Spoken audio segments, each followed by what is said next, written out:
रतिया हो गईली झगड़वा गड़ुआ पानिया भराइला चढ़ुआ पनिया भराइला न पिए कौने कारण से रतिया हो गईले झगड़वा हमरे बालम से रतिया हो गईले झगड़वा हमरे बालम से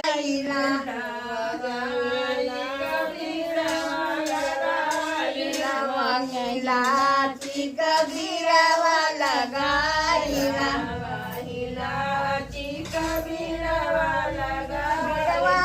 पूछे कौने कारण से